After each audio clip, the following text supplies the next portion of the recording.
मेरे प्यारे भाइयों और बहनों, मुझे विश्वास है कि 31 अक्टूबर की तारीख आप सबको अवश्य याद होगी। यह दिन भारत के लौह पुरुष सरदार वल्लभ भाई पटेल की जन्म जयंती का है, जो देश को एकता के सूत्र में पिरोने वाले महानायक थे। सरदार पटेल में जहां लोगों को एकजुट करने की अद्भुत क्षमता थी, वहीं वे उन लोगों के साथ भी तालमेल बिठा लेते थे जिनके साथ वैचारिक मतभेद होते थे। सरदार पटेल बारीक से बारीक चीजों को भी बहुत गहराई से देखते थे, परखते थे। सही मायने में वे मैन ऑफ डिटेल थे। इसके साथ ही वे संगठन कौशल में भी निपुण थे। योजनाओं को तैयार करने और रणनीति बनाने में उन्हें महारत हासिल थी। सरदार साहब की कार्यशैली के विषय में जब पढ़ते हैं, सुनते हैं, तो पता चलता है कि उनकी प्लानिंग कितनी जबरदस्त होती थी।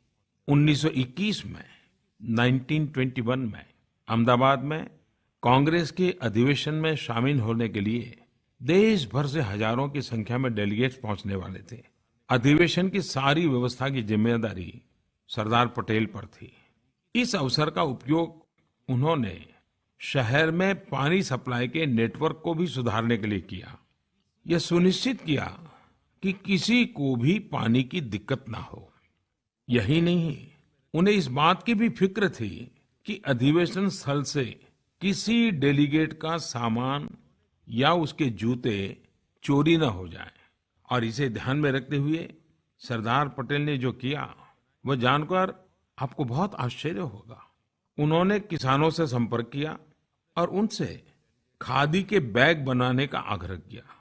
किसानों ने बैग बनाए और प्रतिनिधियों को बेचे। इन बैग्स में जूते डाल अपने साथ रखने से डेलीगेट्स के मन से जूते चोरी होने की टेंशन खत्म हो गई। वहीं दूसरी तरफ खादी की बिक्री में भी काफी वृद्धि हुई। संविधान सभा में उल्लेखनीय भूमिका निभाने के लिए हमारा देश सरदार पटेल का सदैव कृतज्ञ रहेगा। उन्होंने मौलिक अधिकारों को सुनिश्चित करने का महत्वपूर्ण कार्य किया, जिससे जाति और संप्रदाय के आधार पर होने वाले किसी भी भेदभाव की गुंजाइश न बचे। साथियों, हम सब जानते हैं कि भारत के प्रथम गृह मंत्री के रूप में सरदार वल्लभ भाई पटेल ने रियासतों को एक करने का एक बहुत बड़ा भगीरथ और ऐतिहासिक काम किया। सरदार वल्लभ भाई की यही विशेषता थी, जिनकी नजर हर घटना पर टिकी थी। एक तरफ उनकी नजर हैदराबाद, जूनागढ़ और अन्य राज्यों पर केंद्रित थी, वहीं दूसरी तरफ उनका ध्यान दूर सुदूर दक्षिण में लक्षद्वीप पर भी था। दरअसल जब हम सरदार पटेल के प्रयासों की बात करते हैं, तो देश के एकीकरण में कुछ खास प्रांतों में ही उनकी भूमिका की चर्चा होती है। लक्षद्वीप जैसी छोटी जगह के लिए भी उन्होंने महत्वपूर्ण भूमिका निभाई थी। इस बात को लोग शायद ही याद करते हैं। आप भलीभांति जानते हैं कि लक्षद्वीप कुछ द्वीपों का समूह है। यह भारत के सबसे खूबसूरत क्षेत्रों में से एक है। 1947 में भारत विभाजन के तुरंत बाद हमारे पड़ोसी की नजर लक्षद्वीप पर थी और उसने अपने झंडे के साथ जहाज भेजा था।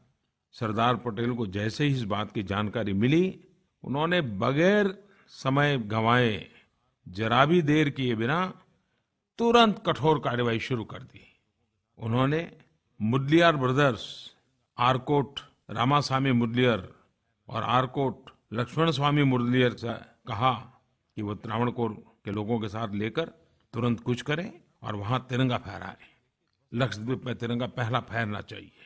उनके आदेश के फौरन बाद वहां तिरंगा फहराया गया और लक्षद्वीप पर कब्जा करने के पड़ोसी के हर मंसूबे देखते ही देखते ध्वस्त कर दिए।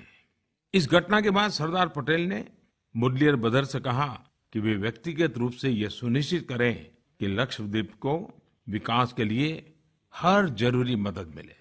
आज लक्षद्वीप भारत की प्रगति में अपना महत्वपूर्ण योगदान दे रहा है।